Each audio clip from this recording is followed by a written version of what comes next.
Bienvenidos a esta nueva entrega de Trio Salud, en esta nueva temporada, la que le hemos llamado Detrás de la Consulta. Un episodio más para conocer nuestros médicos con notables profesionales de la medicina fuera de la consulta, detrás del consultorio, fuera del consultorio, sin la bata puesta, ¿verdad? Detrás del escritorio. Detrás del escritorio, exacto, fuera del escritorio. Nelson Ramírez Troche, Yotin Pérez quien les habla. Le traemos este episodio y hoy vamos a conversar con un médico infectólogo conocido, famoso, muy famoso. ¿Lo hizo famoso la pandemia o era famoso No, antes? el doctor era famoso hace mucho tiempo. Vamos a hablar todo eso con él ahora. Es decir, que el COVID no fue necesario para hacer famoso al doctor Héctor Balcácer. Doctor, bienvenido. Muchas gracias por la invitación, un placer estar aquí. Realmente me gusta el concepto. La realidad es que este tipo de espacio donde uno puede abrirse y sobre todo conversar con personas que quizá uno no tenía la oportunidad, creo que es algo que vale la pena transmitir al público, porque muchas veces cuando uno hace una especie de guión en redes sociales, en un programa, se hace quizás un poquitito menos franca la conversación. Este tipo de eventos creo que puede ayudar a que varias personas entiendan que los médicos nos enfermamos. Sí, claro. Que tenemos una vida. Exactamente. Que podemos salir a bailar, nos vamos de vacaciones. Chocamos el carro, Chocamos. pinchamos la la goma. Una de las situaciones que más me chocó es que justamente hay una situación así. Y es que ustedes hablaban del asunto de que ya es famoso, no sé yo qué. En una ocasión, yo fui con mi madre, mi hijo al cine. Y es uno de esos cines que uno compra la taquilla por internet, que están numeradas. Y justamente llego al asiento que me corresponde y cuando llego había personas sentadas en el sitio. Y yo le digo, mira, está en el sitio equivocado. Y el señor me dice, doctor Balcácer. Ya inmediatamente me desarmó. Ya yo no podía pelear. No podía Está bien, quédate ahí, yo me voy para otro. Exacto, me fui a otro asiento. Al final el señor se tuvo que parar como quiera, porque yo me senté, claro, está en el de otras personas. Pero la realidad es que ese tipo de cosas, esa notoriedad en algunos lugares puede hacer que uno no lo pase tan bien como uno quiere. Claro, ese Balcácer es un apellido de rico, ¿no? Claro, totalmente. Sí. Vamos a indagar. Balcácer, vamos a indagar todo eso ahora. Balcácer, sí. Vamos a indagar todo esto. Y la idea, doctor, es conocerlo, porque lo conocemos detrás del escritorio, de manera formal, en todos los tips que da. Fue una de las personas que más informó y que más acompañó a la población durante todo esto que hemos vivido en los últimos 2 años. Pero la idea es conocer qué hay detrás de la bata blanca y del uniforme de policía. ¿Verdad? Militar, claro, policía. Pues de policía. Militar, no policía. Respeta, claro. que se ofenden los policías cuando tú le dices así. Profesor, un placer tenerlo aquí con nosotros. Muchas gracias. De verdad que sí. Queremos conocer primero dónde nació Héctor Balcácer. Nací en Santo Domingo, pero la realidad es que mi familia es de Moca y tuve la oportunidad de hacer la pasantía allí en Moca, específicamente en San Víctor, porque mi abuela materna vivía en ese momento en Canca la Reina, Licey al medio Moca. Santísimo. Y la realidad es que me fui allá porque mi papá también estaba viviendo en ese momento en Salcedo. Entonces mucha de mi familia paterna se encontraba en ese momento, se encuentra todavía allí en Moca, en la ciudad. Entonces me era mucho más fácil ese tipo de proceso. Tuve la suerte de que en la policía me dieron el permiso para que pudiera participar de la realización de la misma.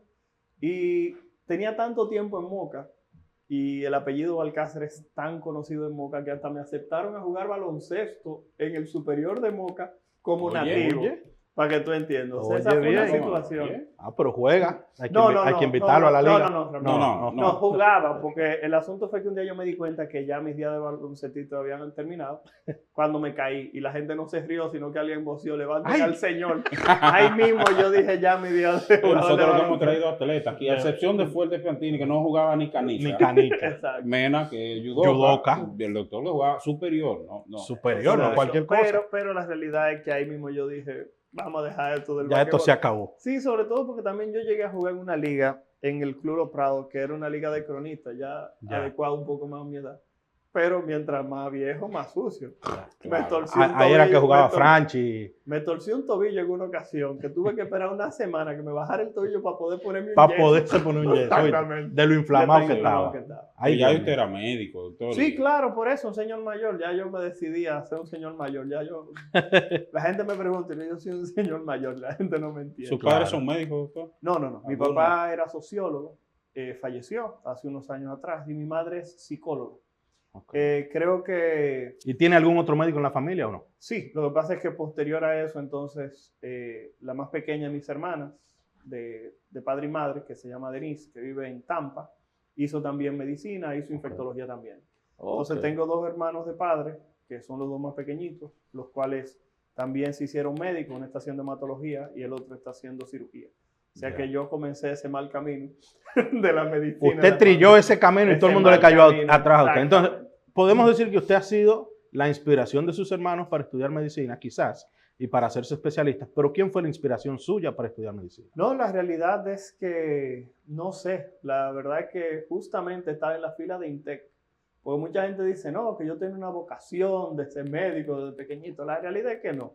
Eso hay que reconocer. Tú oíste de dónde es el doctor, ¿verdad? ¿De dónde ha egresado? De INTEC. Sí, yo soy. Sí, Ok. No, porque mi universidad también. No, porque este cree que los médicos nada más son de la UAS aquí. Él cree que los médicos nada más son de la UAS aquí. El asunto es ese. Yo estaba en la fila de INTEC y cuando voy llegando al registro me preguntan, ¿qué usted va a estudiar? Y la realidad es que yo sabía que no iba a hacer nada que tuviera medicina. Yo creo que fue uno de los primeros errores que cometí en la vida porque me inscribí en INTEC. Entonces en INTEC daban 3 medicinas, 3 matemáticas. Y lo más difícil de esa tercera matemática era que era una matemática que no tenía ni un solo número. Entonces yo le decía al profesor que esto no puede ser matemática que no tiene ni un número. Puro X, Y, Z, al cuadrado. No, y que el resultado era que X tiende a infinito. O sea, no sé si me voy a entender. Ni siquiera te dan un valor ni un resultado. Y yo decía, ¿qué caramba es esto? Entonces yo no entendía en ese momento para qué me iba a servir. Todavía no entiendo. Para que yo tuve que aprender límites y derivadas. Pero la realidad es que INTEC tenía en ese momento esa característica que a los médicos le daban una cantidad de matemáticas muy superior a la que le daban en otras universidades. Y yo entiendo que eso ayudó a uno quizás hasta a buscársela, porque la realidad es que las matemáticas te despiertan, hace que tú realmente tengas que ver los problemas y tratar de buscarle soluciones. Respecto a los estudios primarios, primaria y secundaria, ¿dónde bueno, los primarios estaban en un colegio muy cerca de donde vivía. Mi familia, cuando yo era pequeño, vivíamos cerca del Cacique por Independencia. Entonces había un colegio pequeñito ahí que se llamaba Alfa. Estuve por ahí. Posteriormente, entonces sí, nos movimos a un colegio ya un poquitito más céntrico. Estábamos en el San Judas Tadeo. Nos graduamos de ahí y de ahí pasamos entonces a los colegio, papá. Con el padre Ángel, el padre Eulogio, la profesora Virginia, la profesora Reina. Ahí ¿Y qué promoción, doctor? Virginia y Reina entraron después. Okay. Yo te estoy hablando que sí conociste a Biembo, ya que tú lo estás planteando. Lo que pasa es que había otro tipo de profesores. ¿Tú sabes a Camilo Caraballo. Claro que sí, dando química. El asunto es el siguiente, que ahora que tú estás, que yo saco este pañuelo, tú sabes que ahí fue donde comenzaron los problemas. Sí. Sí, porque tengo el inconveniente de que soy un poquitito atópico, me da mucha alergia. Y en cada programa que voy siempre termino sacudiéndome la nariz. Entonces, cuando lo del coronavirus, que lo dije el otro día en un programa y dije que fue la primera vez que lo verbalicé, el problema mío fue que en una entrevista con Fernando Ramírez. Cuando te hiciste famoso, cuando se hizo famoso, más famoso, sí. Exacto. El problema con Fernando Ramírez es que mucha gente no sabe que a Fernando Ramírez yo lo conocía ya muchísimo tiempo atrás, había atendido a sus hijos, a su esposa, a él con dengue. Entonces tenía un vínculo ya bastante conocido, había ido a varios programas. Y ese día yo llego de una entrevista de CDN y cuando llego allá, que me monto del vehículo, me da un escalofrío. Yo le digo a Fernando, mira, me pasó algo que no me había pasado nunca allá afuera, me acaba de dar un escalofrío. Vamos a hacer esta entrevista rápido para yo irme, ver cómo consigo que me hagan la prueba. Sí, porque cuando eso no había prueba, doctor. No había prueba. Y cuando eso estábamos al principio, todo el mundo chacho. Entonces, Fernando, vamos a hacer esto rápido. Después que regresamos de la pausa, Fernando Ramírez es tan gracioso que dice que doctor, usted tiene COVID. Esa fue la primera pregunta. Yo estoy relajando con Fernando y le digo, yo te digo ahorita que voy a hacer un disease reveal tipo las embarazadas, pero estoy relajando, lo menos que pienso es que tengo COVID. Yo hago mi entrevista normal, yo no me siento más nada, sino ese calofrío que me dio afuera, pero como yo siempre he dicho, nosotros estamos atendiendo a un político de este país que tenía a su hijo con coronavirus. Teníamos una señora que había sido bastante famosa, hospitalizada ya también. Y tratamos a un cirujano, justamente, que había llegado de Estados Unidos y lo habíamos despachado del acuartelamiento que teníamos en ese momento. Y yo dije, caramba, esto podía ser una situación incómoda. Y como siempre ando con un pañuelo en los bolsillos por la moqueadera, al yo limpiarme la nariz en todos los programas, porque lo hago siempre, no importa dónde sea, alguien dijo, él lo sabía. Mira cómo estaba moqueando.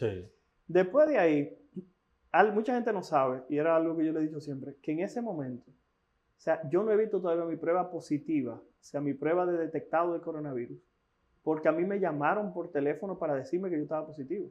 Ya. En ese momento, como bien ustedes dicen, no existía No ese existía nada, reporte. no. A mí me llamaron por teléfono para decirme, doctor. Y yo, dime, viejito, al encargado de comunicaciones de Amadita de ese momento, Raúl Abreu me dice de que va al Alcácer. Y yo, dime, Raúl. Tú estás cogido, estás No, coronado. no, porque fueron los segundos quizás, pero a mí me parecieron minutos y Eternos. horas. Claro, pues yo, dime, Raúl, doctor. Y yo, viejo, dime ya. Mire. Doctor, mire. Le digo, ya, estoy positivo. Me dice, Sí. está positivo. Y yo, está bien, gracias. Y la gente no entiende cuando yo tranqué. Lo primero que déjame, pues estoy positivo con los ojos de este tamaño y pálido como un papel. Porque imagínate tú que yo le digo que en el día que yo salí positivo, el reporte de país eran 32 casos. Oye, 32, fue de los primeritos. 32 casos. Entonces el problema es que como a los 2 días se muere Jenny Polanco. Cuando yo salgo positivo, los primeros días nada tranquilo. La señora de mi casa no puede salir. Mi esposa se queda ahí conmigo en la casa. Nos van a aislar 15 días. Después nos van a hacer la prueba, la primera. Porque acuérdate en ese momento Eran dos. Sí, Dos negativas. 2 pruebas negativas, pero con 14 días de diferencia una de la Exacto. otra. O sea que ya yo sabía que yo iba a durar mínimo 28 días trancado. Pero el problema es que yo soy el único infectólogo en el hospital donde estoy. Entonces tuvimos que llamar a otro hospital para que nos prestaran 2 infectólogos para poder brindar atención claro. a las personas, porque el hospital donde estoy se Y declara el hospital también. suyo es COVID. Entonces se declara Claro. un hospital coronavirus donde trabajo, entonces yo me estoy sintiendo peor. Entonces ahí es donde yo decido, vamos a grabar día a día cómo yo me siento con esto del coronavirus. Día 1, todo bien, todo tranquilo. Perfecto. Día 2, todo bien, tranquilo, medio cansado, ya está medio desbaratado. Día 3, yo no grabo nada hasta las 10:30 de la noche, porque ese mismo día muere Jenny Polanco. Me toca, Jenny Polanco es una persona de más o menos mi edad, un poquitito mayor, fumaba, que sé yo, que varias cositas. No quiso recibir atención en ese momento, lo que han dicho, yo no conozco la historia real. Claro. Pero de verdad me siento mal, me siento identificado. Digo, mierda, esta vaina está matando gente. Claro. Me voy a joder, ¿verdad? En buen dominicano. Y contemporáneo. Oh, pero es lo que te ya, estoy paniquea, diciendo. asustó. Entonces, Todavía no hay tratamiento, no se Exacto. sabe qué es lo que Pero es. ven acá. No, y ese día, entonces, lamentablemente, yo no quiero grabar nada porque me siento deprimido, me siento acongojado. Claro. Entonces, en ese momento, suena el teléfono a las 10:30 de la noche y es mi mamá gritando que si yo estoy bien. Y yo le digo, sí, yo estoy bien porque graba algo. Graba Yo algo. No voy a grabar nada, no me siento a gusto, me voy a quedar aquí tirado en este sillón donde yo estoy sin hacer nada, mirando para el techo, no voy a grabar nada. Desahogándome. ¿Qué edad tiene su madre? Ahora tiene más de 60.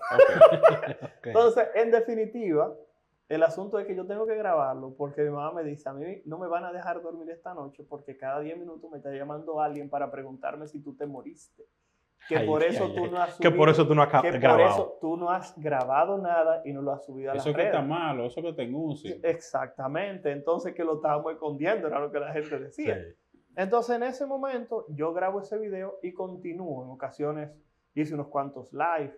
La realidad es que llegó un momento en que yo sé que me porté mal con más de una gente, porque la realidad es que la gente me mandaba mensajes de apoyo, pero el problema es que hasta para dar apoyo en un momento como ese hay que tener hay que cierto tener, cuidado, porque la realidad es, está bien, tú mandas un mensaje a Alcácer, estamos aquí orando por ti, que todo salga bien, cuídate mucho, valor. Pero no me ponga una música cristiana.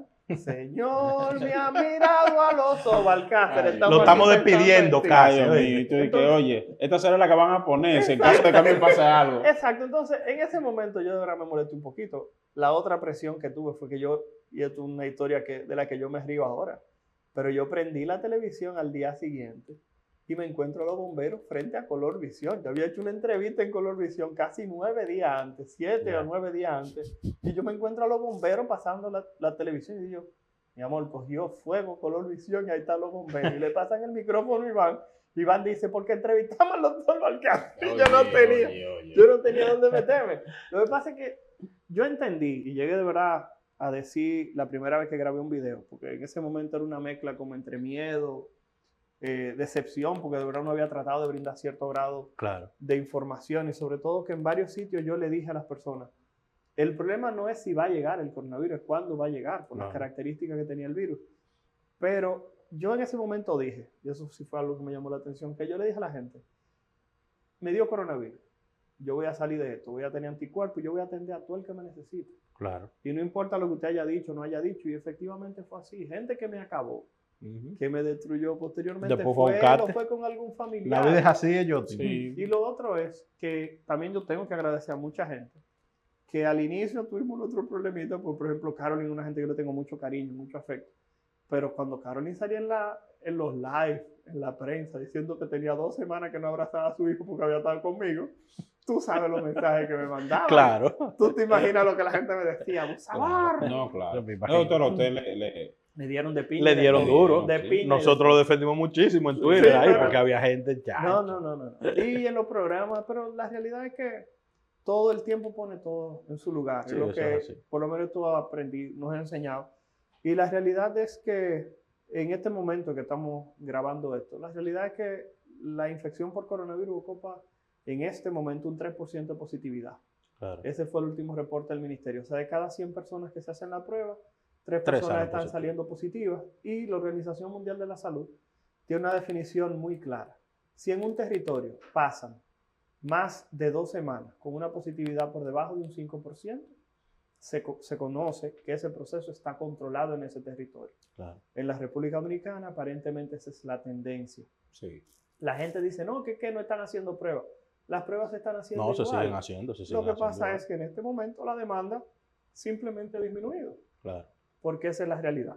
Lo que sí hay que llamar la atención, y no quiero que pase este espacio sin que las personas quizás lo escuchen, es que todo esto se está dando en un contexto en el cual no ha ocurrido ninguna variante nueva contra el coronavirus, lo cual no se descarta, porque fíjense lo que pasó con Omicron. Exacto. Después que habíamos pasado por todas esas variantes, que entendíamos que ya teníamos cierto grado de Que protección, la Delta, que sé yo cuánto. 60% de la población vacunada, tú dices, bueno, ya ahora sí estamos bien. Y llega Omicron y en diciembre se armó un No, reperpero aquí chay. terrible. Caímos toditos.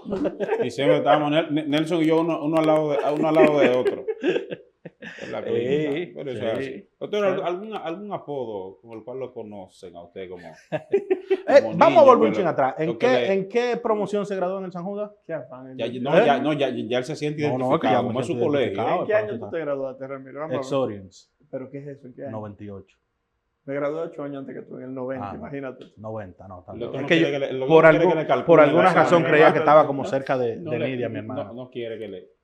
que le- Nidia fue del 93, tengo amigos en Exacto. el 92. Lo que pasa es que los 3 hermanos del matrimonio de mi padre y mi madre nos graduamos de allá del San Judas. Ok, Entonces, quizás tú conociste a mi hermana, que era Denise Balcácer, ya, que se graduó con Manuel, ya. con Saleta. Carlos Saleta, No, lo que exacto. pasa es que Carlos Saleta fue con mi hermana, con Raquel, con la segunda. Travesía 92. Exactamente. Yo lo sé Entonces, todito.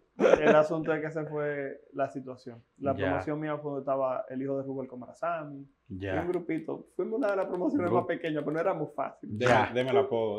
Deme el apodo que le Lo decían. rebotó, Hay Lo varios, rebotó. Hay varios. Sí, yo vamos a pasar eso. ¿Cómo le decían? No, hay que decir. No, después no te apures. Vamos a seguir, vamos a... Corta. Lo que pasa es que la realidad, hay apodos incómodos.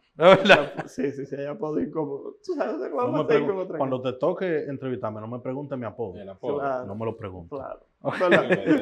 Te da miedo, que sepa.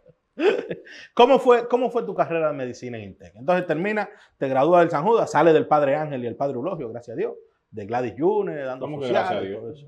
Bueno, porque eso eran fuertes. Eran bacanos. No, el Padre Ángel era fuerte, en paz descanse. Sí. Entonces llegas a Intec.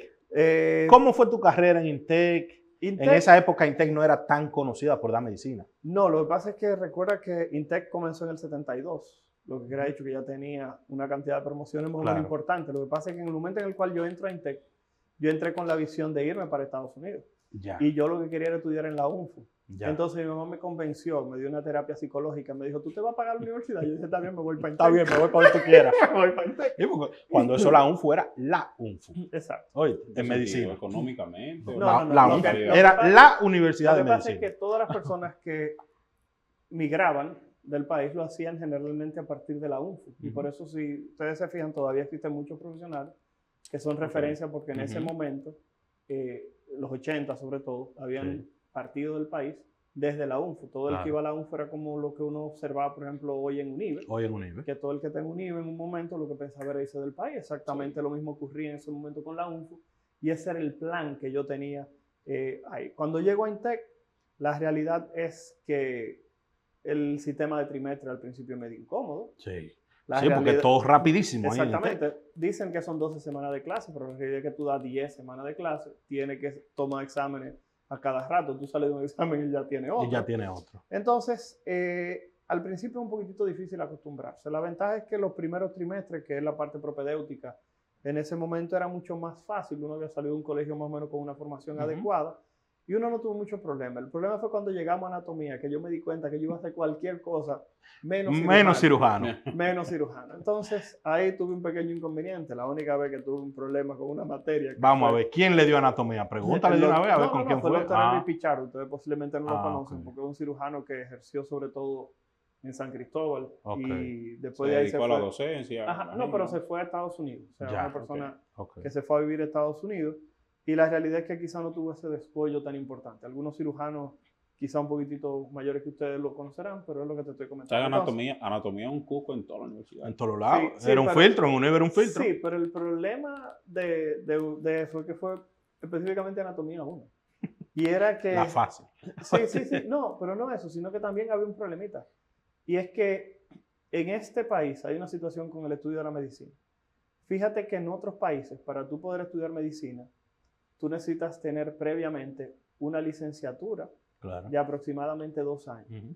¿Por qué razón? Porque cuando tú sales del colegio, que aquí uno sale a una edad todavía más temprana que en Estados Unidos, uno lo que tiene es alrededor de 17 años. Así es. Entonces, cuando uno termina ese año de propedéutica, que uno entra a medicina, uno tiene ¿cuánto? 18, 19 Ujú. años. Que uno está comenzando a salir. Ya tú tienes licencia. Sí. Tú Sí. Ya tú quieres- tienes tu carrito. ya tú, Sí. ya tú quieres hacer ciertas cosas que no habías hecho. Entonces, por eso es que muchos países entienden que cuando tú vas a hacer medicina, ya tú tienes algún tipo de compromiso Claro. adicional. Por eso es que uno ve que personas, por ejemplo, que vienen de Puerto Rico y de otros lugares, que no han podido quizá entrar a una carrera, terminan en países Claro. como el nuestro estudiando Estudiando medicina porque medicina. justamente no existen esa clase de filtro, independientemente de que Intec ahora, y discúlpenme, está en este momento bajo la supervisión de una acreditadora. Recuerden que Intec en este momento es el único programa que ya consiguió la acreditación como país. Entonces, el problema es que en Intec, yo que soy profesor, porque después que terminé Intec es otra parte, comencé a dar clase. Entonces, uno se da cuenta de que te supervisan hasta las notas que tú pones. No diciéndote que tú debes poner, sino que se supone que debe existir algún tipo de campana en el cual tú tienes estudiantes que son buenos, que no pueden ser todos, Exacto. y estudiantes que terminen en 70 y un promedio, ¿verdad? Claro. En el cual tú tienes si todo el mundo saca A, la acreditadora cuestiona por qué todo el mundo tiene A. Claro. Si todo el mundo se quema, la acreditadora te dice por qué todo el mundo se quemó. ¿Por qué nadie pasa de 70? Exactamente. Entonces, ¿Y cómo se hace la gente contigo? ¿Con qué? A ti todo el mundo te pasa con A, yo, tío. ¿A dónde? En Intel. Ajá. No, Bueno. el ah. asunto es que cuando uno evalúa este tipo de cosas, entonces ya, ahí terminé Intec y me fui a hacer la pasantía, como dije, a Moca. Después de ahí, y esto es una de las historias más graciosas de mi vida, yo tomé el examen de residencias médicas. Aquí, Sí. el del domingo. No. Ajá. Pero, Usted no lo compró, doctor. Usted lo tomó. no, yo lo tomé, pero lo que pasa es que en ese momento me era más fácil. Se compraba Porque antes. Antes Lo que pasa es que era más fácil por lo siguiente. En ese momento yo estaba estudiando para el IOSMLI. Ok. Entonces yo dije, voy a tomar el examen de aquí para ver cómo me va. Ok, Otro- fue simplemente para tantear cómo le iba. Exactamente. Porque usted estaba enfocado en irse fuera. ¿Sabe, doctor, Exacto. que muchos estudiantes que piensan irse hacen eso? O sea, lo toman como para Para tantearse. tantearse. Exacto. ¿Cómo me Pues, va? oh, sorpresa, yo saqué la segunda nota más alta del examen de ¿En residencia serio? médica. Y ahí dijo, no, yo tengo que aprovechar y Entonces, concursar. no, me entrevisté y justamente en ese momento mucha gente me dijo, pero tú estás loco, con esa nota yo entré a la UCE. Que la gente me dice, Balcácer, pero tú pudiste haber entrado a algo tierno, Claro. pudiste haber entrado a cualquier otro sitio. Perdón, ¿en qué concurso? Es medicina interna. Medicina Sí, interna. porque yo ¿Dónde estaba- se decide, en qué parte de la carrera se decide que usted quiere ser internista? Lo que pasa es que yo sabía que no quería ser cirujano. Ok, por lo que no La dijeron. anatomía, te Ok. comento, no me entra por ninguna parte. Ok. Y no puedo hacer nada que sea quirúrgico. Y además de que cuando estaba en el preinternado de gineco, yo sabía que ginecología, Ginecología no. no iba a ser. Eso Lo es hizo en Alta Pediatría, Gracia, pediatría fue. tampoco. El problema de pediatría es que yo en un momento pensé hacer pediatría, pero el problema es que me sentía demasiado identificado. Yo todavía en este momento, un niño llorando, a mí me parte el alma, Ujú. me inutiliza, o sea, no me permite ser funcional. Ok. Y por tal razón yo dije, ya yo sé que tengo que dejar la pediatría, nada me quedaba medicina interna, pues no iba a ser... Claro. Iba a ser... Nada quirúrgico, no pediatría, medicina Exacto. interna. Gineco. Exacto. Por eso, no gineco. O sea que. Entonces, nada. Entonces concursa y decide irse a la UCE. Sí, lo que pasa es que cuando yo voy a la UCE, el problema es que en ese momento, independientemente de la nota, independientemente del examen, me han dicho, yo no sé para qué viniste para acá a Balcácer, porque aquí todos los puestos están ya comprometidos, como era un centro médico privado. Exacto. Y yo, ¿cómo así? Y yo traté a mi coordinador, al doctor Carlos Tavares, malísimo en esa entrevista, tanto así que él me preguntó de la interpretación del hemograma. Y como yo estaba bastante pulidito en ese momento, fisiopato, histo, todo, yo contesté todo lo que el doctor Carlos Tavares me preguntó hasta que terminamos hablando de granulaciones tóxicas. Ay, o sea, Dios vaina mío. muy, Oye, muy allá, muy en fina. el cual, cuando él me dijo, está bien, doctor, se puede ir, yo le dije, no, Pérez. En ese momento me pagaban 300 pesos de entrevista. Imagínate tú, Yo le pagué dije, 300 pesos a mí yo hay que le dije, entrevistarme. No, yo le dije, no, porque me habían entrevistado. Pero no, doctor, yo pagué 300 pesos y me dijeron que ya lo cupo, ustedes se lo tienen repartido aquí. Así mismo te lo estoy diciendo. Perdón, yo le digo al doctor Tavares que yo no me hubiera seleccionado por freco. Claro. Por freco yo no me hubiera seleccionado. Pero el doctor Tavares me dio un chance. En ese momento el doctor le dije, yo no me voy de aquí hasta que usted no me dé la respuesta de lo que usted me acaba de preguntar. O sea, para yo por lo menos decir que gasté 300 pesos y que me respondieran algo que yo no me sabía. Entonces, nada, me llaman, yo sorprendido, entro a la UCE. ¿Solo concursó en la UCE? Exacto, No, yo concursé realmente en 3 lugares, en la UCE, en el Morgan y en el Gautier. Pero ya después que gané en la UCE, ya, claro, pero, doctor, descarté todo lo demás. ¿Algún motivo específico, Morgan y el especial Gautier, por qué seleccionar la UCE? Lo que pasa es lo siguiente. O sea, refiero a la UCE porque, o sea, Morgan, el Gautier, la escuela del Morgan. Yo te voy a decir la verdad. Imagínate el Morgan en el 1991-92. ¿Me entiendes lo que te estoy diciendo? Perdón, en el 97, 98. El Morgan, imagínate que cuando yo me fui a entrevistar, yo de verdad, y te lo digo de corazón, iba caminando por el pasillo, pasando por las emergencias, y yo decía, papá Dios, no me dejes ganar aquí. O sea, eso yo te lo tengo que reconocer. Abarrotado, doctor. No, yo solo abarrotado. O sea, no, las condiciones en las cuales la gente estaba trabajando ahí. Repito, yo no sé cuál es la condición actual, porque tengo de verdad como 7 años que no voy al Morgan. Pero en ese momento, yo cruzando por ese pasillo del Morgan, decía, papá Dios, no me dejes ganar aquí. No puedo ganar aquí. No me dejes ganar aquí, por favor, porque la realidad es que yo veía para los lados, yo decía, pero ¿y qué es esto? Y que me voy a entrevistar porque pagué los 300 pesos. Exacto. Pero escúchame, el asunto más difícil es que cuando yo gano en la UCE, que es una historia también incómoda, en ese momento, en esos años, en la residencia médica de la policía y de la Fuerza Armada estaba manejada por el Hospital Central. Había una dirección de residencia médica que todos los que éramos en ese momento que pertenecíamos a un cuerpo castrense estamos bajo esa sombrilla. ¿Ya usted era policía? Sí, porque yo entré faltándome 2 años de estudiante. Entonces, para hacerte la historia corta, a mí me llaman del Hospital Central que con esa... Venga para acá. Yo tenía que ir para allá y yo dije, no puedo por lo siguiente. Yo voy a entrar a la UCE paga 3 veces menos que lo que paga el sector público. Voy a entrar a la UCE porque la realidad es que es un centro médico privado, está limpio, un paciente tú le haces tomografía, laboratorio, es una condición completamente diferente. Entonces, ¿qué ocurre? En ese momento, mucha gente no sabe que yo fui, ese mismo día que me llamaron del central para decirme que yo tenía que dejar la UCE y presentarme el lunes uniformado, metido como una vela en el central. Yo fui esa misma tarde al Palacio de la Policía. Y yo fui y hablé con un general el general Morrobel, que lamentablemente falleció, justamente de coronavirus. Yo fui donde el general Morrobel, le dije, comandante, yo vengo aquí donde usted para que usted no me convence ni nada, yo vine a pedir mi baja.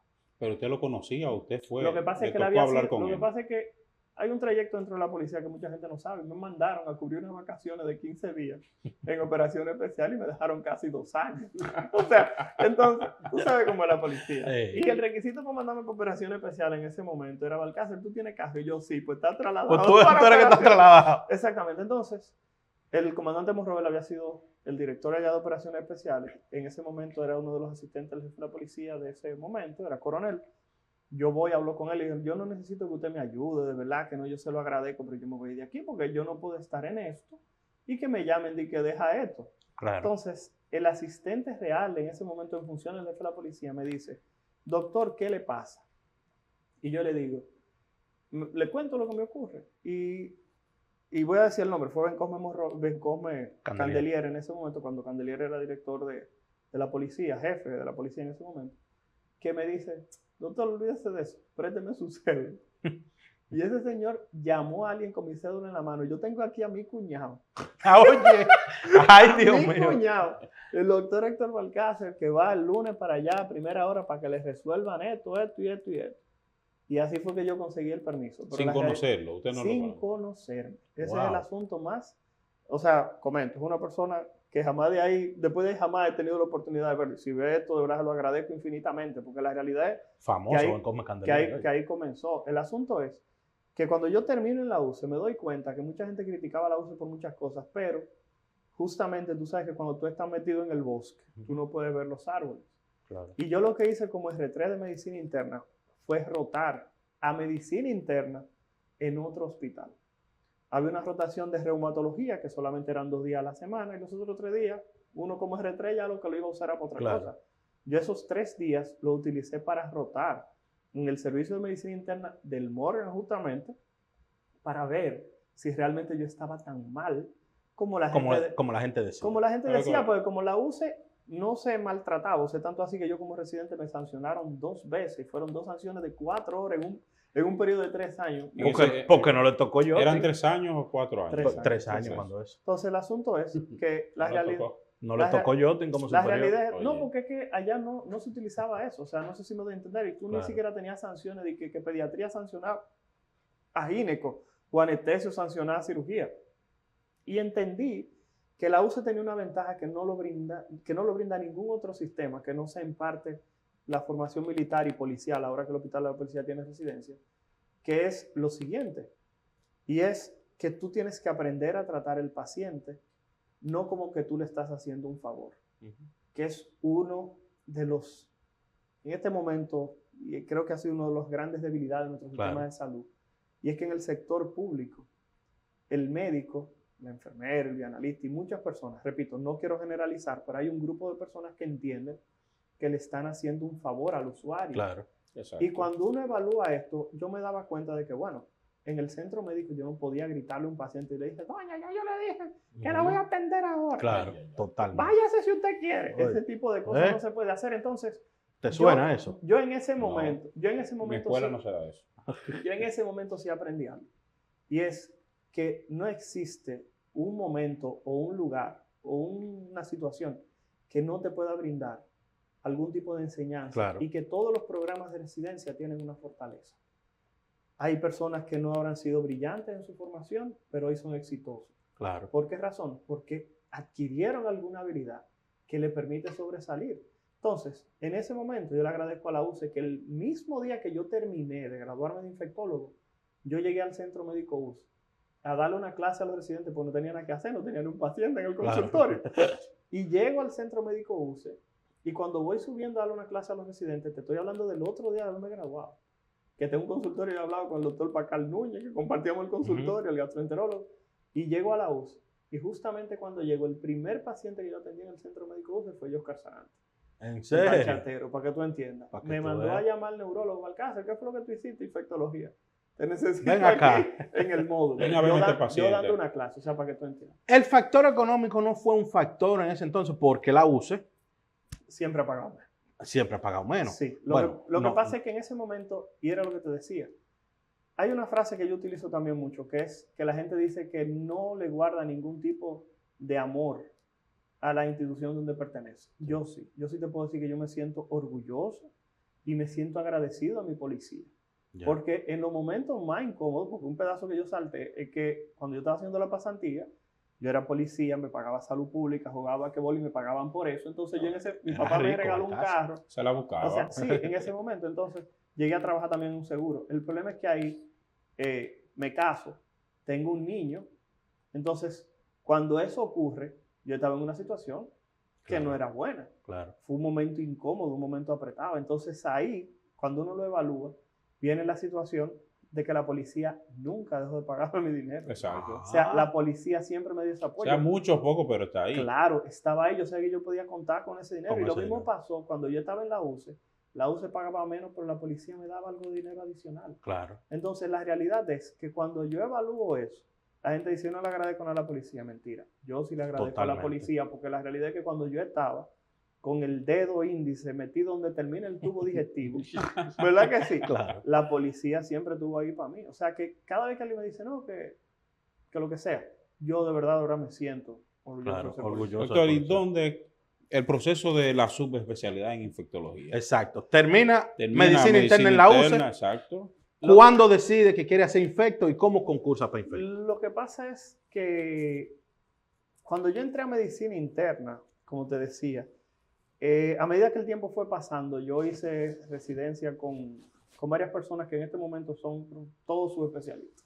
Okay. El doctor Arsenio Medina, que hizo nefrología, Nefrólogo. la doctora Domínguez, que hizo gastro, la gorda, José Miguel Estefan, que hizo intensivo, que hizo neumo intensivo. Entonces, al yo estar con Estefan, que era un tipo que molestaba tanto, pero que era una gente que había sido profesor de fisiopatología, de fisiología, de fármaco en la UNFU, antes de hacer residencia, Estefan tenía una brecha con nosotros, independientemente de que yo había estudiado para los STEP, impresionante.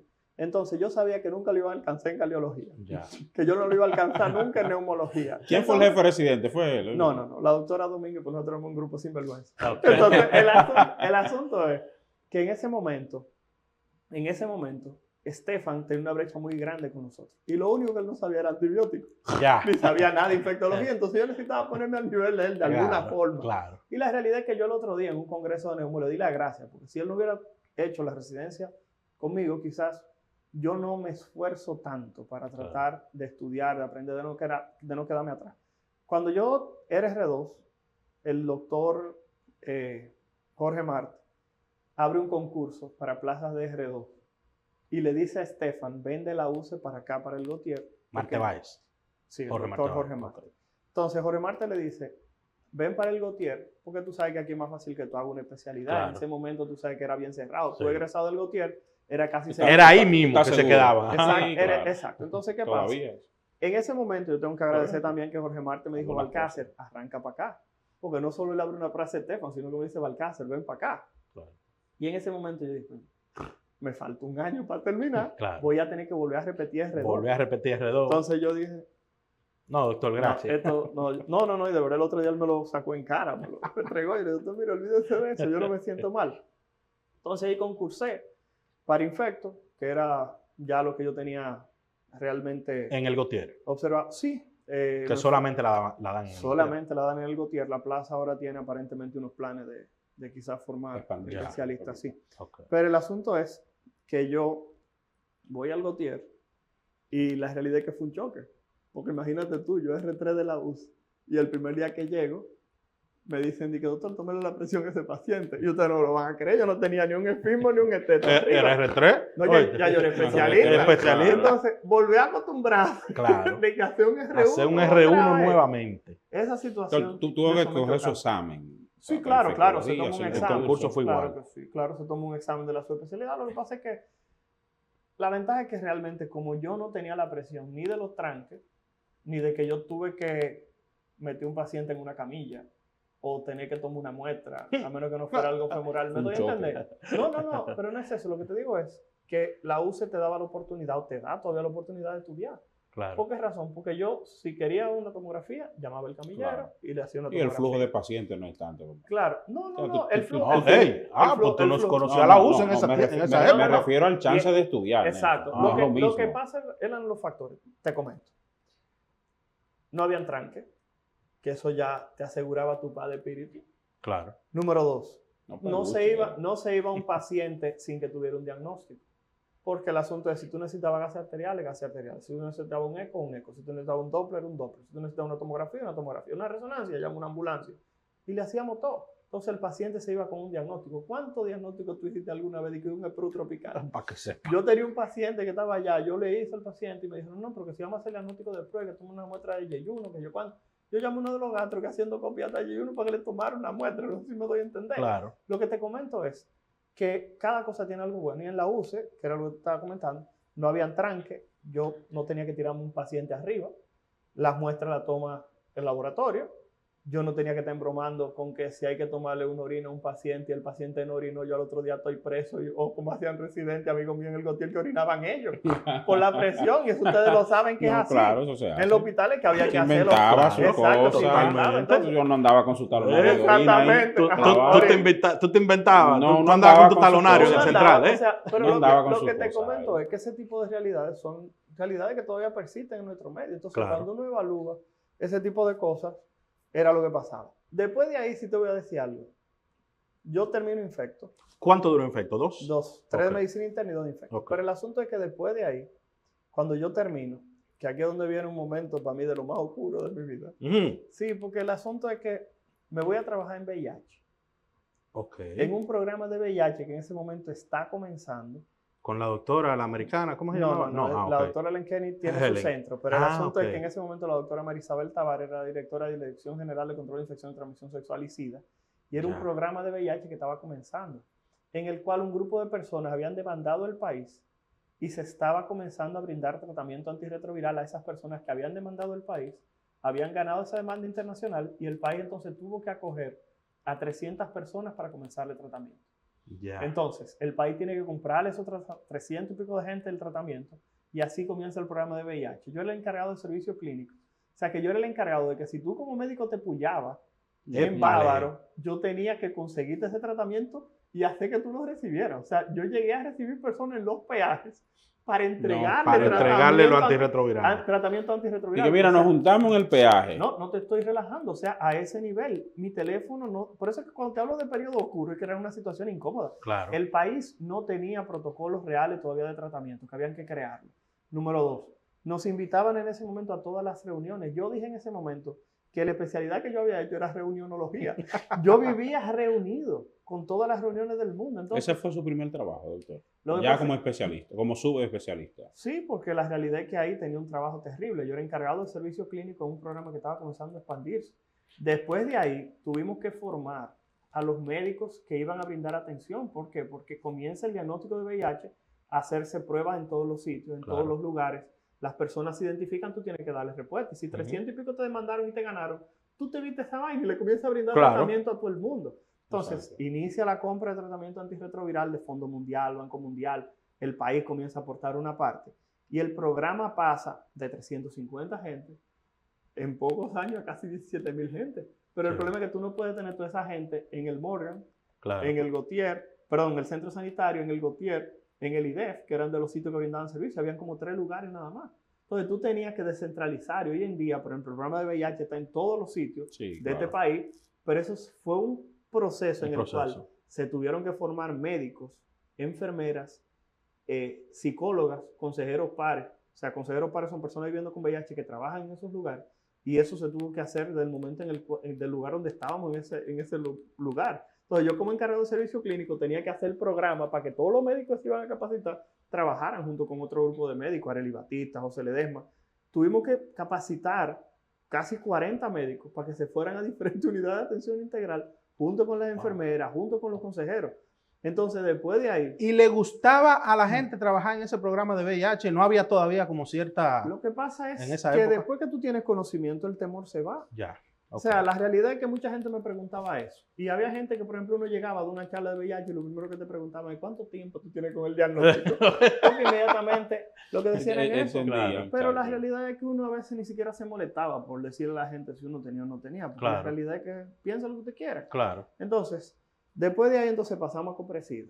Y ahí el asunto se complica, porque entonces yo salgo de la parte meramente operativa, que tenía que atender personas, hablar con los médicos para un cambio de tratamiento, que si tú me llamabas como médico y me decías, Balcácer, tengo un paciente esto y esto y esto, y tengo que cambiar lo que le pongo, entonces yo autorizarle los medicamentos que teníamos disponibles en ese momento, Ok. y todos los cambios de tratamiento de todos los pacientes del país éramos nosotros que teníamos que hacer. Entonces Trabajazo. sí, pero me Oye. toca ir a Copresida. ¿Y cuál es la diferencia entre esa y Copresida? Lo que pasa es que Copresida se supone que lo que hace son políticas públicas, pero era el receptor del dinero a nivel internacional. Entonces, ahí en Copresida a nosotros nos tocaba. Sí, pero ahí- Ojalá billetes. No, No, pero- ojalá no, yo. no, presidente, no. Ojalá yo. El problema es que en ese momento, para serte completamente honesto, cuando te hablo de un momento negro, aprendí mucho. Aprendí a reunirme, aprendí a tener un tipo de reunión a un nivel diferente. Claro. Pero la realidad es que yo duré casi 3 años sin dar una consulta. Porque Sí. en ese momento Claro. teníamos tanta responsabilidad Te como absorbía país todo. que lamentablemente no podía hacer más nada.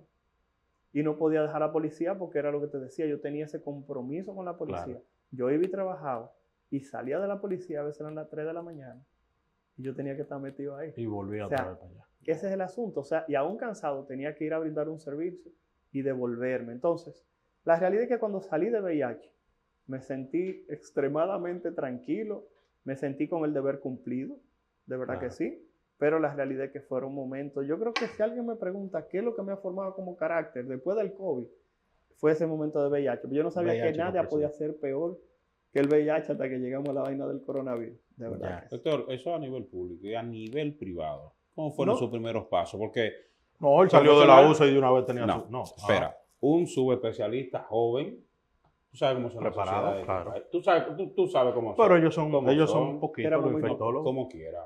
Como Los quiera. infectólogos eran muy ¿Cómo, poquitos. cómo, No, yo- cómo comenzó, doctor? La realidad es que no, lo que te digo, la ventaja es que cuando yo llegué y llego a la UCE, solamente el doctor Miguel Ureña estaba brindando servicio en la UCE como infectólogo.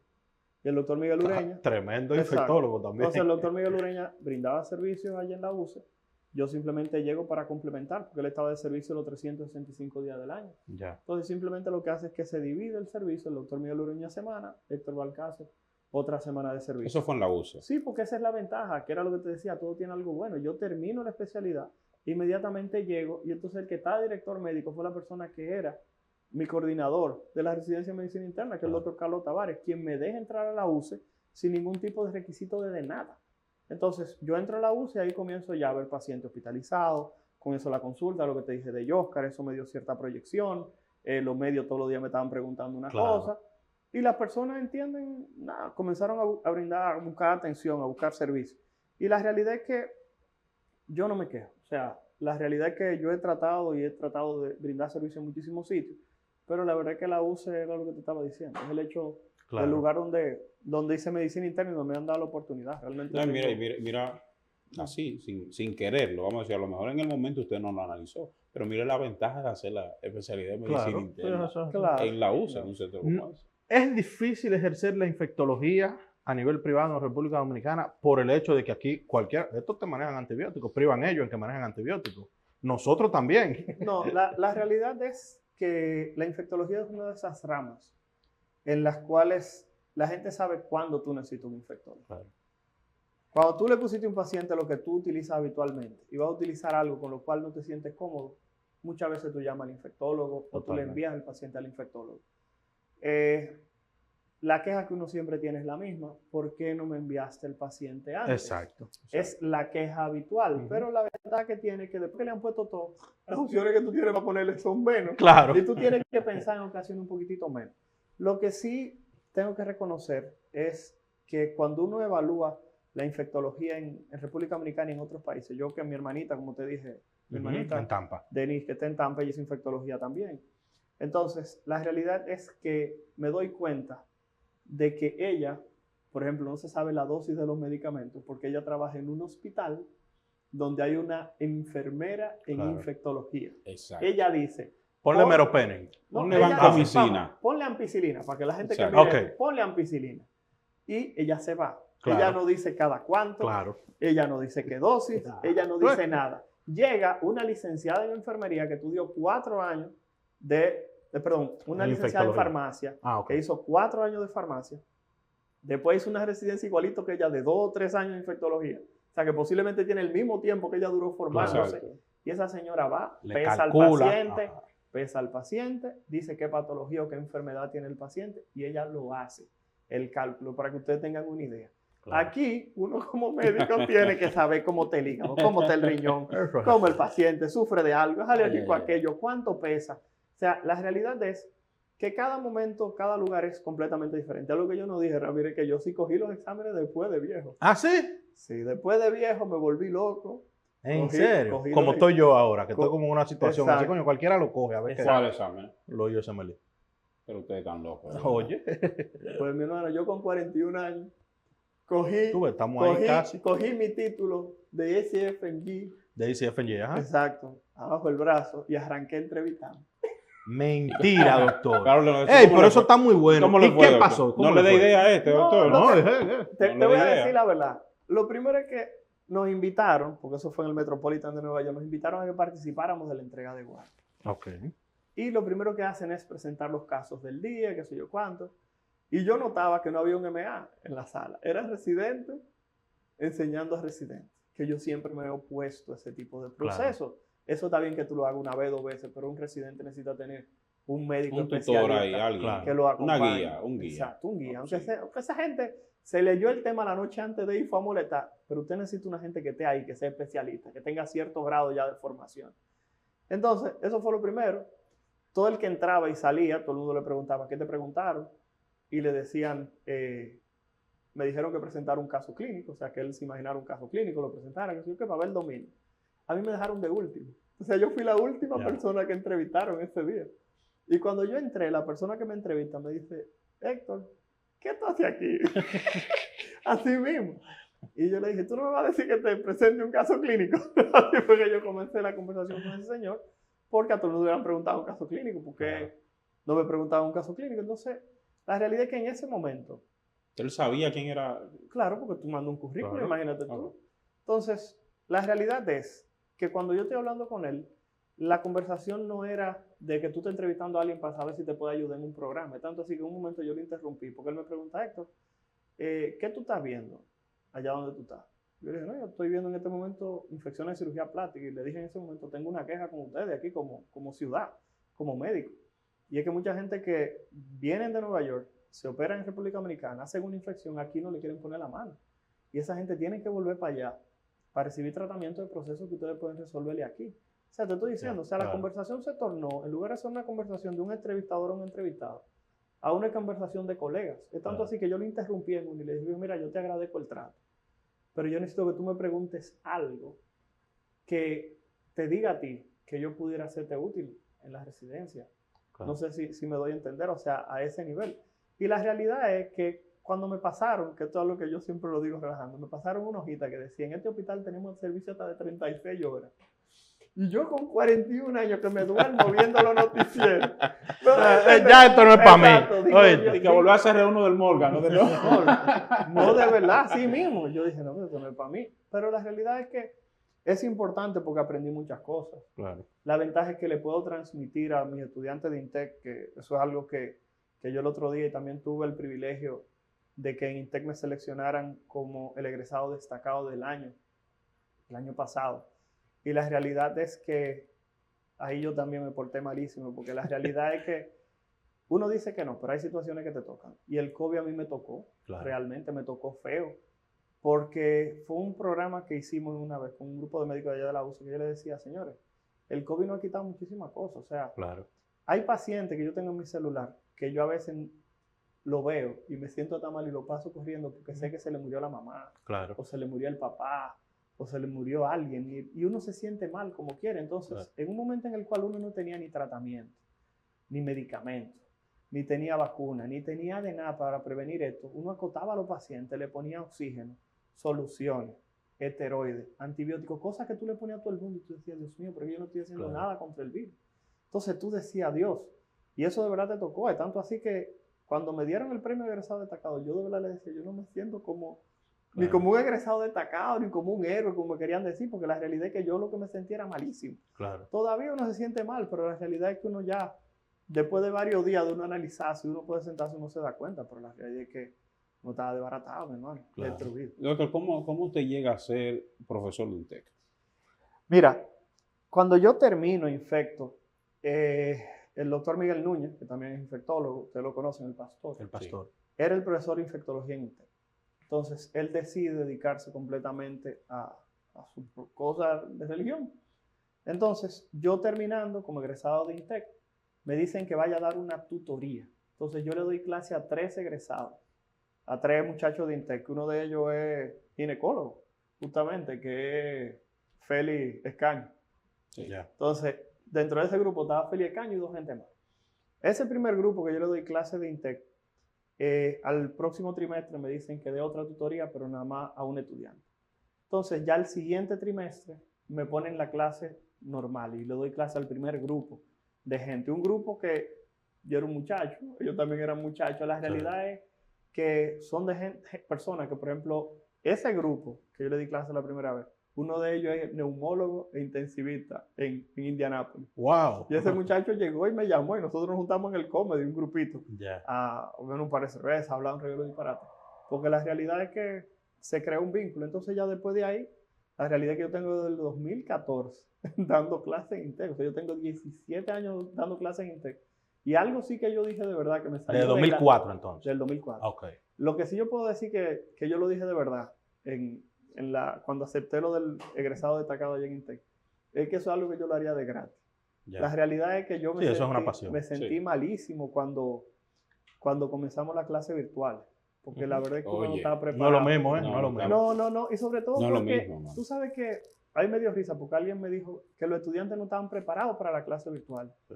Y la realidad es que los profesores tampoco. No, los estamos profesores Más o preparados. menos. Los profesores estaban. Ni las instituciones tampoco. Sí, pero lo que te quiero decir es que pararte frente a una computadora, hablar, bla, bla, bla, bla, bla, bla, quizás me entienden. Y tener que esperar que alguien abra el micrófono y diga, sí, doctor. Sí. O sea, la Y el realidad. delay, la cosa. No, es lo que te estoy comentando. Y también habían cosas, por ejemplo, una muchacha de INTEC, con el asunto de la pandemia se fue para Estados Unidos. Y ella cogió una clase de infecto con el celular comprando en Walmart. Y yo de verdad que Pero yo a mí- quería entrar por la Y cámara. ustedes la No, pasan pero así me pasó. Así me pasó con Yo quería entrar por la computadora y decirle, muchacha. Doctor, así me pasó. Yo doy un seminario que es práctico en INTEC. Imagínate, clases por Zoom de un seminario de simulación obstétrica. Exacto. Estoy dando un examen y la estudiante en Estados Unidos, doctor, excúseme, dándole el examen, excúseme, yo tengo que salir, que tengo que pasarle algo a mi abuela y yo no, tranquila. Sal, no te apures. Entonces, es una situación que de verdad, pero yo sí lo tengo que decir, fue un momento muy difícil para todo el mundo. El doctor Leonino Castillo, que es el coordinador del internado de INTEC, el otro día tuvimos una pequeña conversación al respecto, porque hubo un profesor que se quejó que los muchachos de INTEC no tenían el mismo nivel, y yo le llegué a decir, viejo, tienes que entender que tienen 2 años virtuales. Claro. Exacto. Y por tal razón, quizás no De tengan... alguna forma. ¿Y le todavía han las tocado. universidades no están presenciales? Sí, Ya sí, sí, ya sí. Ya la MESI autorizó que fueran Ya presenciales. sí. Gracias a Dios hay un Gracias grupo a de Dios. pobres muchachos ahora dando infectología que están pasando muchísimo trabajo. Entonces, Yo me imagino. hemos hablado de cómo comenzó el doctor Balcácer, la vida de estudiante, profesional, profesor, policía. Cómo el doctor llega a la fila de la Policía Mira, Nacional. Es interesante porque mi madre tenía esta es una historia así mismo me lo voy a decir, tenía un suplemento en el Listín Diario que se llamaba Familia y Sociedad, que ustedes han visto que quedan algunos Claro. remanentes, se Sí. llamaba Familia y Sociedad. La primera Su madre es psicóloga, usted sí, nos dijo. la que ella coordinó, Ok. la quien hizo, creó ese concepto de familia y sociedad fue mi mamá. Entonces, ella hace una entrevista a la persona que se encargaba en ese momento de investigaciones en la policía. Y mi mamá le dice que yo estudio medicina. Y dice, pero tráigalo para acá, para engancharlo, para que nos ayude con los cursos de primeros auxilios. Y oh, sorpresa, pero espérate, oh, sorpresa, yo me engancho a dar mi curso de primeros auxilios. ¿Cómo lo enganchan? Como raso. Raso, Raso. Pero estudiante pasó de centro medicina. usted, doctor. No, profesor. Está pidiendo mucho, Ven ¿verdad? acá, profesor. Yo suponía que lo que iba a dar unos cursos, yo no sabía ni siquiera saludar. Y el asunto es que y ya yo era raso, entonces yo llego y cuando llego voy al hospital, en ese momento no era un hospital, era un dispensario lo que había, Lo que le decían Radio Patrulla. Radio Patrulla, y me dicen, que doctor, pero usted aquí en la policía con este dispensario, usted pudiera estar viendo pacientes, me lavaron la cabeza. Digo, ¿yo qué voy a estar en curso de primer auxilio? Yo vengo para acá. Ahí me pusieron de servicio.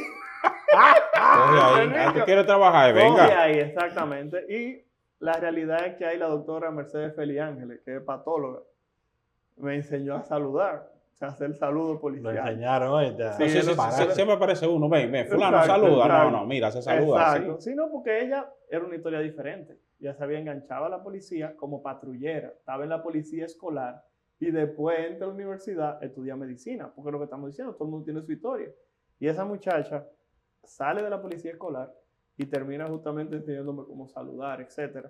Y ahí entendí lo que era esa parte hasta que, como te decía, me mandaron para operaciones especiales y ahí A cubrir ya- una licencia. a cubrir una licencia de 15 días duré 2 años. 2 años duró 2 ahí. años. Pero ahí... Ahí sí usted aprendió a ser policía. Ay, de mi verdad. niño hermoso. Ahí, Y pregúntale el rango. Pregúntale el No rango lo que todo tiene oficial ahora. superior. No todo Superior, oficial oficial superior. Oficial superior. Sí, Tú pero- sabes lo que es un oficial superior. Mayor, teniente De coronel, mayor a- de mayor para allá. Entonces, el asunto es que realmente no me puedo quejar de esos 2 años, porque muchos amigos que tengo ahí en la policía, y era lo que te decía, si no hubiera rotado por operaciones especiales ese tiempo, no conozco al Montemos Roberto. Claro. Y no puedo hacer la especialidad. Dios sabe Dice, cómo hace su mira cosa. es lo que ¿verdad? te estoy diciendo. Papá Dios pone el rompecabezas, la Eso es pieza así. donde están para que tú la veas. A veces uno la pasa por alto y no la quiere poner, pero la realidad es esa, no me quejo. De verdad que no. Doctor, como decía yo, vamos a hacerle la pregunta ya, vamos a hacerle la pregunta picante. Pues ya está bueno de hacerle preguntas así, huevita, ¿verdad? Vamos a ver. No, hacela tú. Yo no, ¿Cuál? yo me meto en ese lío, ¿no? No, Hazela tú. bueno, Esa, que tenemos el guión tercera ahí. La tercera. Sí, hazela ahí. No, doctor, el COVID está controlado, ¿verdad? Bueno, usted dijo ahorita que... No, mira, o sea, yo la voy a leer la pregunta. A su entender. Su opinión Sí. sobre el manejo de las autoridades sanitarias del gobierno ante la pandemia. Lo que pasa es que recuerden que tenemos aquí 2 momentos. Ya. Tenemos un primer momento en el cual teníamos un gobierno anterior que se tuvo que enfrentar frente a un proceso que era lo que estábamos diciendo. No tenía vacuna, no tenía tratamiento y no tenía un escenario creado desde el punto de vista sanitario para la atención de las personas con coronavirus. Okay. Razón por la cual hay muchos errores que hay que pasarle por alto. El primer error, que yo lo voy a decir, aún siendo policía, yo en los medios de comunicación me regué y lo decía cada rato. ¿Cómo es posible que tengan la prueba de coronavirus centralizada? Y fui a varios programas para decir específicamente que había en ese momento que democratizar, y fue una palabra que después lo copiaron varios comunicadores, que había que democratizar la prueba del coronavirus para que la persona lo supiera. Número 2, y esto es una queja que lo hice en ambos espacios y se lo dije también al mismo Sánchez Cárdenas, que tuvo la oportunidad de decírselo. ¿Cómo era posible que como infectólogo yo tenía que esperar que un paciente, discúlpenme la palabra, perdiera la vida o se fuera de alta para allí ingresar otra gente? Porque tenía tanta demanda de cama, gente mala, y habían centros de salud que tenían un letrero afuera, no atendemos coronavirus, sin un paciente. Se va a meter en ese tema. ¿Oye? No. Y yo siempre lo digo, la realidad es que eso no podía ocurrir Claro. en un momento en el cual había gente que lo único que necesitaba era una cama Claro. y un tanque de oxígeno. Y un tanque de oxígeno. Exacto. Eso era lo único que hacía falta y habían clínicas que decían que no. Entonces me daba pique porque decía de que hay 200 camas disponibles, pero cuando tú preguntabas, era una cama en Jimaní, una Claro. cama en Montecristo, Exacto. una Que cama en nadie qué se sé quería yo ir para dónde. allá. No, porque tampoco podían. ¿Cómo un paciente puede llegar a un sitio de eso? Claro. Entonces, la realidad es que esa queja específicamente a mí siempre me ha chocado. ¿Por qué razón? Porque estábamos en un momento de emergencia. Claro. Había que hacerlo. En cuanto a lo que es el manejo de la parte final, el hecho de llegar las vacunas, creo que fue ese gran paso, fue la gran diferencia. En la gran participación de la ciudadanía para la aplicación de las vacunas. Entiendo que quizá la parte comunicacional Sí. se pudo haber en su momento Mejorado. sobre todo eso de la tercera prueba, de la tercera dosis, La tercera dosis. que como se anunció, no que se anunciara, porque hoy en día, tengo que reconocerlo, se le dio la razón a las autoridades de que eso era lo correcto. Pero hoy en día todavía tú le preguntas a alguien cuándo le toca la tercera dosis, y hay mucha gente que no sabe cuándo le toca la tercera dosis, cómo le toca la tercera dosis, qué dosis le toca, qué vacuna le toca. Claro. Entonces, ¿qué ocurre? Esa parte ahí quedó quizás un poquitito... La parte de educación. Más que de educación era la parte formativa, pero no solamente del público, sino también de la parte médica. Claro. Entonces, entiendo que eso ahí fue un poquitito en el cual se pudo haber mejorado, porque hay que decir que todo tiene espacio para mejorar. Pero creo que la realidad es que en este momento, con este porcentaje que tenemos de positividad, yo creo que al final el resultado va a ser positivo. Lo malo es que tenemos casi 4.600 fallecidos. Claro. O sea, estamos hablando de 4.600 gente que perdieron la vida. Claro. Independientemente de que es uno de los países con la mortalidad más baja del mundo, hay que reconocer que esos fueron 4.000, casi 600 personas que brindaron dolor a su familia, Claro. que generaron una situación. Y uno vio, por ejemplo, yo te digo, en uno de los programas que hacemos en CDN, que participamos los miércoles como conductor, yo llevé a una psiquiatra para que entrevistara a 2 médicos. Y fue una emboscada. Yo llevé a Urbáez, tú lo conoces. A Urbáez, tú lo conoces. Sí, claro. Y llevé a Urbáez específicamente. ¿Verdad? Que Urbáez era que aceptaba todas las embarazadas con Entonces, COVID. imagina- Eso fue un imagina- problema. Sí, eso fue un imagina- problema para los ginecólogos. Imagínate tú que Urbáez hizo 83 cesáreas, 83 Sí. cesáreas en la Que UCI, nadie las que quería. no, que nadie las quería, que no tenía dónde hacerlo. Claro. Entonces el Exacto. centro médico UCI se convierte en un receptor de mujeres con coronavirus que se iban a desembarazar. Entonces, ¿qué ocurre? cuando tú evalúas esa parte, yo llevé a esa psiquiatra y dije, yo necesito que tú le hagas alguna pregunta para ver qué tanto le ha tocado. Y le preguntaron a la doctora Tamara Feliciano allá de la UCI, que ella no había podido hacer después de la pandemia. Y la doctora Feliciano aceptó que desde que comenzó este proceso en marzo del 2020, ella no duerme una noche entera, porque se despierta por alguna razón, alguna preocupación, algún sentimiento, algún pálpito, algo. O sea, la realidad es que todos hemos perdido algo. Urbáez hizo una declaración ahí impresionante. Urbáez lo último que dijo es, Balcácer, una gente que dura 9 meses esperando el nacimiento de un niño, y de repente tú le dices que por los criterios del Ministerio de Salud Pública tiene que durar ahora 10 días sin verlo. Sí, Claro. Entonces, esa familia que quiere bañar a ese muchachito, Claro. limpiar a ese muchachito, alimentar a ese muchachito, de repente tiene que durar 10 días con el tirito trancado. sí. Entonces, ese tipo, otra cosa que tú tenías que entender, tú dabas una consulta y tú ibas y chequeabas a los pacientes y después tú ibas a chequear a otros pacientes.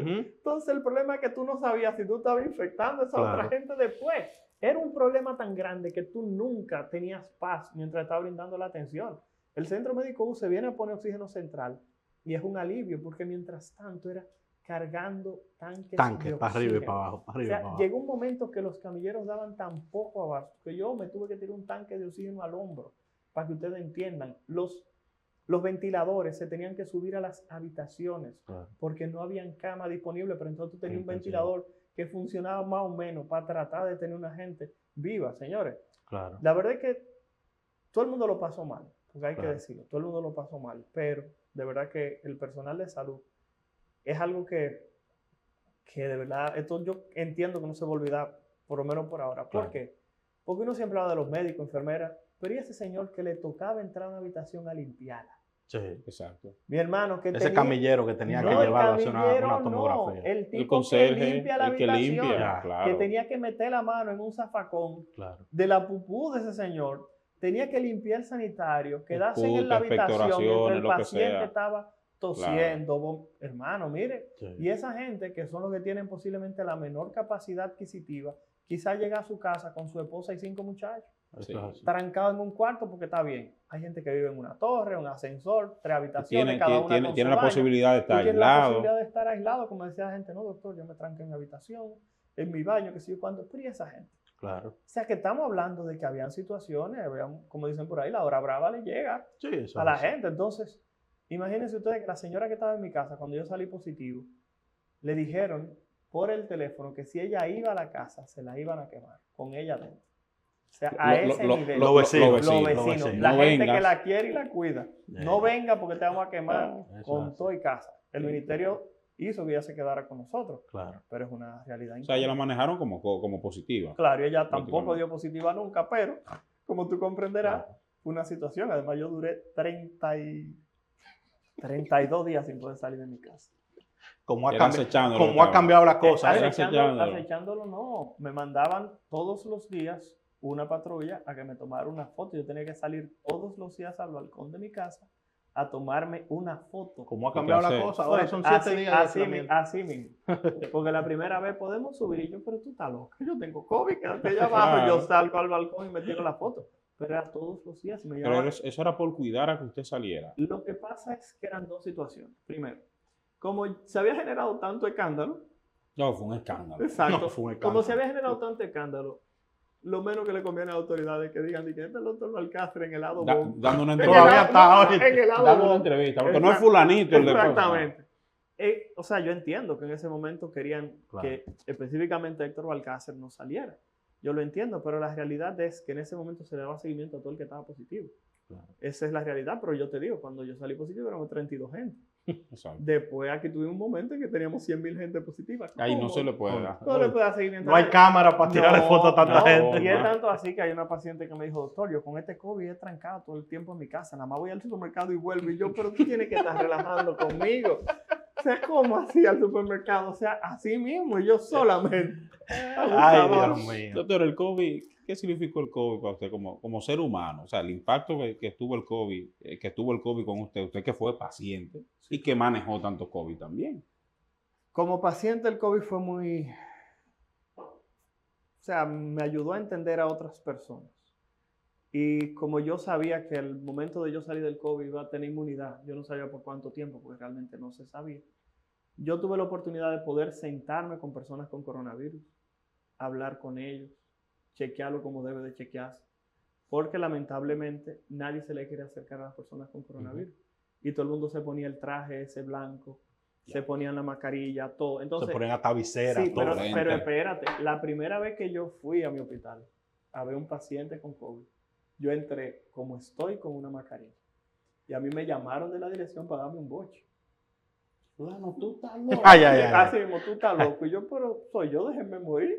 O sea, ¿entiendes? Porque la realidad Pero es que después yo del sabía- COVID, después claro, del COVID después que me dio coronavirus. suyo. Entonces, creo que me dio la oportunidad de poder acercarme a mucha gente. Y creo que se convirtió en un momento en el cual el COVID dejó quizás de tener ese gran temor. Me permitió ayudar a mucha gente. Y repito, me duele más el no haber podido ayudar a otras personas con las herramientas que llegaron después. Que lamentablemente con los antivirales que ya uno posee, sabe que mientras más rápido uno lo ponía y las intervenciones, Claro. creo que se le pudo haber brindado mejores atenciones a otros. Pudo haber salvado a mucha gente. Sí. ¿Cuál? Entonces, eso de verdad, aún tú no lo creas, esa vaina a uno le trabaja. En cuanto a lo que fue como médico, yo creo que todavía uno está medio loco. Lo tengo que reconocer. Cada vez que me hablaban de que habían casos de COVID que aumentan, me dan todavía calambres, sudores, porque la verdad es que uno no se quiere imaginar esa situación, señor. Yo tuve que consultar hasta sábado, porque había gente que me llamaba, doctor, yo no encuentro un médico que me vea. Claro. Y yo le decía, ve a la UCI, yo te voy a ver. Y cuando yo llegaba para ver ese paciente, Habían 3, 4 más. no habían 10, que esa gente le había dicho, el doctor Alcácer me va a ver. Y Alcácer me va a ver, llégate allá. Él me respondió la llamada. Exactamente. Él va a verme. Entonces, hay otra situación. Como las redes sociales se convirtieron en un medio tan importante, ¿Te consultaban por ahí? no, el asunto es que yo siempre respondo los mensajes en redes sociales y los respondo yo. Por lo Somos menos dos. lo de Instagram. Somos Ya. dos, doctor. Yo los respondo. Sí, pero ¿cuántos seguidores tú tienes? Sí, exacto. ¿Cuántos tú exacto. tienes? La diferencia es mucha. Exacto. O sea, el asunto es que yo tengo en este momento 41,000 gente, de los Preguntando cuales y atacando. una gran parte, no, porque lo que pasa es que yo también tengo seguidores por ahí, que yo lo voy a reconocer. Tengo seguidores y tengo los haters Ok, de todo el mundo. claro. Pero yo llegué a un momento en el cual yo hasta los entendí y traté de discutir con ellos, con mis haters, y traté de decírselo. Porque Claro. había, la palabra, si tú buscas dentro de las publicaciones mías de Instagram de COVID, lo que más se escucha es genocida. Que me van a juzgar por crímenes contra la Sí, humanidad. sí. O sea, ese tipo de cosas, Sí, sí. porque decían que yo estaba promoviendo la vacuna, Sí, que me iba sí, para el sí. infierno, que abriera los ojos, que sé yo qué. Ay, Eso era lo que la gente me decía. Entonces, ¿qué ocurre? Llegó un momento en que yo le dije, miren, ustedes me pueden decir todo lo que ustedes quieran. Siempre y cuando esté dentro del marco del respeto, yo entiendo que cualquier posición que ustedes usen es bueno porque eso hace que el tema se mantenga Claro. en el tapete en un momento en el cual todavía teníamos el COVID. debate, claro. Me doy a entender, eso era bueno. Y eso era una realidad que a mí me parecía que era importante e interesante. Pero el hecho de yo contestar a tanta gente por Instagram, mucha gente se molestó también porque yo le decía que yo no doy consultas virtuales. Yo no sé dar consultas virtuales. Claro. Porque la gente hay que poner la mano, hay que verla, por lo Sí. menos tomar la oximetría. Sabe cómo está, no sé si me doy a entender, por lo menos vela. Porque la realidad es que hay gente que tú ves que están súper bien y de repente se ponen malísimos. Claro, sí, eso es así. Sí, claro. ¿Cuál de los medicamentos que llegó? Y esto es una pregunta ya científica, no personal. Pero ¿cuál de los medicamentos que llegó cuando llegó el Remdesivir, el Favipiravir, El el tocilizumab. Regen, el Tocilizumab, el La Actenra, ivermectina. la ivermectina? Mira la cara. ¿Cuál de esos medicamentos usted entiende que marcó un antes y un después en el tratamiento de todos los casos? Lo que pasa es que fue la combinación de los Fue la tres. combinación. Porque la ventaja es que fíjate que llegó el tocilizumab, el Actenra que tú decías, llegó. Y el tocilizumab después se demuestra que reduce la mortalidad y los pacientes que ingresaban intensivos. Pero tú tenías que ponerlo generalmente temprano. Temprano. Entonces, después llega el Remdesivir y tú te diste cuenta que poniendo los dos temprano, los pacientes tenían más sobrevida. Y tercero, que es un medicamento que comencé a usar sin que existieran publicaciones. Yo fui el primero que comencé a usarlo en la UCI, después todo el mundo comenzó a usarlo, que fueron los esteroides. Claro. Ponerle dexametasona a los pacientes por el proceso inflamatorio. Tanto así que yo lo usaba en pacientes ambulatorios, dependiendo de la situación, cuando estaban febriles, porque ya se sabía que era un proceso inflamatorio. Claro. Pero la gente se llevó del gusto y se lo ponían por vía oral y Se la lo gente ponían, duraba 20 días tomándolo. Y ahí yo hice una queja. También en mis redes lo subí, que la gente estaba inventando. Sí, eso es Estaban así. inventando demasiado. Eso es así. Doctor, ¿qué usted hace en su tiempo libre? Usted ve paciente nada más y ve antibiogramas. Lo que pasa es que la realidad es que ¿Con qué usted se relaja? mi tiempo se ha dividido. Por ejemplo, un día normal, hoy que es miércoles, yo voy al hospital. Y como te decía, ahí comienza una de las grandes pasiones. Yo los miércoles en la mañana participo con la residencia de medicina interna del Hospital de la Policía. Generalmente hacemos un caso clínico, discutimos temas que son más o menos importantes. Generalmente trato de que sean temas básicos, porque reconozco que en nuestro país la parte docente en lo básico siempre tiende a tener algún tipo de brecha. Entonces trato de que sean cosas básicas, que es insuficiencia renal, que es insuficiencia adrenal, cosas así. Entonces, después de ahí, entonces, veo los pacientes que tengo que ver, hospitalizados, ambulatorios, pero después tengo un programa de radio, que era lo que te decía, los miércoles en CDN. Entonces, después de ahí que salgo, voy a la casa si puedo, si el tiempo me lo permite, como, entonces voy a la consulta. Después que salgo de la consulta, regreso a la casa, dependiendo del momento, o voy a pasar visita, dependiendo de los pacientes que tengo hospitalizados, pero después tengo que ir a la clase. Ya. Hasta las 10 de la noche. Ya. Doctor, fuera del ámbito médico y la No, docencia. entonces, sí, pero es lo que te estoy diciendo. No tiene un hobby, no tiene un hobby. Lo que pasa es que generalmente eso. Yo, en estos días hemos tratado con la esposa de hacer un poco de turismo interno. Ah, eso es Por importante. ejemplo, yo no había ido a Bahía de las Águilas. ¿En serio? No. Yo Y tampoco, yo fui este año. Ajá, y fui este año. O sea, mi esposo y yo decidimos que íbamos a hacer ese tipo de cosas. Hacemos más que nada y a tratar de hacer un poquitito de turismo interno, porque la realidad es que eso es lo que... Claro. Lo ¿Tiene que hijos, doctor? Sí, pero mi hijo es grandísimo. Te estoy diciendo Ya, que antes de grande. entrar a la residencia 24 años. 24. No fue médico.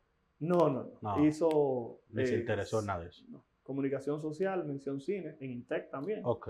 Y entonces ahora va a Canadá a hacer Ya. una... ¿Y su esposa otra médico cosa. no? Sí, ella es médico. Sí. Ah, ok. Doctor, lecciones de vida que le gustaría transmitirle a una próxima generación, a un relevo suyo, a su hijo, a sus nietos. Si tú supieras que no me he detenido, porque tú sabes que uno nunca entiende. Que Uno va muy rápido, ¿verdad? Como No, lo que pasa es que uno generalmente no se da cuenta de que el tiempo pasa. Y uno muchas veces no se detiene a pensar qué pude haber aprendido que pudiera transmitirle a otras personas. Si tú me dijeras, yo creo que tendría que ser que aproveche el momento y te ría de la situación. Yo soy una gente que me río de todo. Porque la realidad es que los momentos tristes llegan solos. Claro. Y yo creo que tratar de aprovechar cada vez que tú puedas reírte de verdad de corazón, desde adentro. Tú me preguntaste, a mí me gusta ver el basquetbol. Veo todos los deportes de la bolita del mundo. Lo único que no veo es hockey sobre hielo ni golf. Porque no lo entendemos. Pero después de ahí realmente veo casi todo. Entonces, la realidad es que es eso. Yo creo que no tomate tan en serio. Si hay algo que tú me preguntas a mí, yo entiendo que las personas se toman todo demasiado personal. Si pasó algo, la gente dice, eso es, me quiere joder. Sí. Esa es la palabra que la gente usa. Y la realidad es que no siempre es así. A veces son las circunstancias, son los momentos. Es un contexto. Muchas veces nos olvidamos de esos contextos y juzgamos Claro. muy a priori, muy rápido a las personas. Y creo que es uno de los grandes errores que cometemos. Yo creo que quizás me pasaré de idiota, pero yo trato de darle siempre el beneficio de la duda a la gente. Claro. Eso sí es algo que yo trato siempre de entender. ¿Qué tipo de música escucha la casa? Si tú supieras que soy muy ochentero en cuanto a lo que es música ochentero, 90, soy muy crítico con algunas canciones. Por ejemplo, el reggaetón quizás no me mata, pero puedo escuchar 2 o 3 canciones. Esa música urbana que oye yo No, ahora. música urbana así de la muy Sí, de underground, eso como que dicen, oye. oíste, de la yeca. Eso que No, oye, oíste, eso que oye. pero la realidad es que, por ejemplo, me di cuenta de, como te decía, que de todos los sitios tú puedes encontrarlo. Por ejemplo, hay una canción que a mí me gusta, que es de Bad Bunny, que específicamente es la canción. Ujú. Entonces, Sí. cuando tú la escuchas, tú te das Sí, cuenta. ¿tú sabes cuál es esa? Sí, lo que pasa es que cuando tú escuchas esa canción, tú te das cuenta de que es expresar exactamente lo mismo que uno ha vivido escuchando una canción cualquiera, Eso es así. pensando en una gente. Y hay otras canciones que uno ha escuchado de otros autores que dicen algo hizo que yo me acordara de ti, que pensara en ti en los momentos que pasamos juntos. ¿Me doy a entender? O sea, Claro. y ese tipo de cosas. O sea, uno escucha, por ejemplo, a Santiago Cruz cantando Pido muchas cosas, pido tu memoria, que tú me recuerdes de buena manera, que es un pedazo, una de las estrofas. Entonces, Bad Bunny te lo dice de otra manera. Claro. Pensaba que te había olvidado, pero pusieron la canción. Exacto, pero pusieron la canción. No sé si me explico. Claro. Es con un lenguaje diferente. Entonces, la realidad es que todo tiene algo que te puede enseñar. Nunca uno debe entender que está muy por encima de nadie. No, esto que prima nariz para, doctor, esto, no Ey, escuchan, pero, no escuchan. ¿viste? esa Hay canción algo ahí que así. tú no sabes. Un romántico, No el le doctor, escucho. oíste. No, lo que ¿Eh? pasa es que tú sabes que vivimos en una Eso. época, en la que tú dedicabas canciones. Ah, sí. Pues para eso es estar verdad. muy chiquito. Eso es verdad. estaba muy Ochentero, chiquito. los ochenteros, Eso esa es es Oye, sí, era la una época que le situación gusta a él. completamente diferente. Doctor, por último, me ha encantado la entrevista. Hay muchas cosas que aprender de Héctor Tenemos casi Balcácer. 2 horas. No, hombre, Tenemos 2 horas. Entrevista, casi. Págale a esta gente, porque por Sí, una hora. sí, oye. Sí. Hemos visto todo el trayecto de Héctor Balcácer, universidad, especialidad, subespecialidad, la policía. ¿Qué le falta por hacer a Héctor Balcácer? La realidad es que tengo un matrimonio relativamente reciente y la realidad es que estamos pensando aún en nuestros años, Ya. quizá tener niños. Realmente eso creo que me falta recientemente, porque la realidad es que tú sabes que cuando tú tomas una decisión tienes que venir con todo el paquete. Mi esposa es Totalmente. una persona más joven que yo, ella quiere tener su familia, gracias a Dios me siento privilegiado que ella quiere tener su familia conmigo. Contigo. Y entonces creo que si ella decidió estar conmigo, entiendo que debo darle la oportunidad de que ella pase por ese momento de la maternidad, de tener una familia. Y si es conmigo, muchísimo mejor. Perfecto. ¿Me pide? Señores, gracias, doctor. Agradecerle haber aceptado esta entrevista que para mucha gente es un poquito incómoda porque estoy seguro que usted lo han No quieren invitado abrirse. siempre a hablar de infectología, Sí. de antibióticos, No, las clases, que una Antibiograma, docencia, que- que el antibiograma, COVID, VIH, o sea, todos esos temas que son tópicos médicos, pero abrirse en una entrevista, hablar de su historia, de su vida, no es fácil.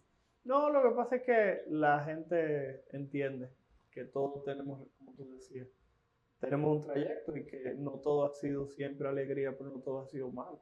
Claro. Y creo que todo el mundo ha pasado igual. Yo creo que todas las entrevistas que ustedes hagan van a tener más o menos el mismo carrusel, este mismo girar, pero más una montaña rusa de subidas y bajadas.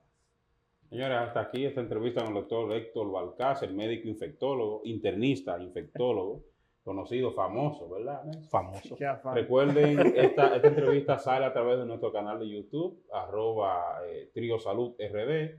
Esto fue Detrás de la Consulta, Nelson Ramírez Troche, Jotin Pérez quien les habla. Y hablamos con el doctor Balcácer.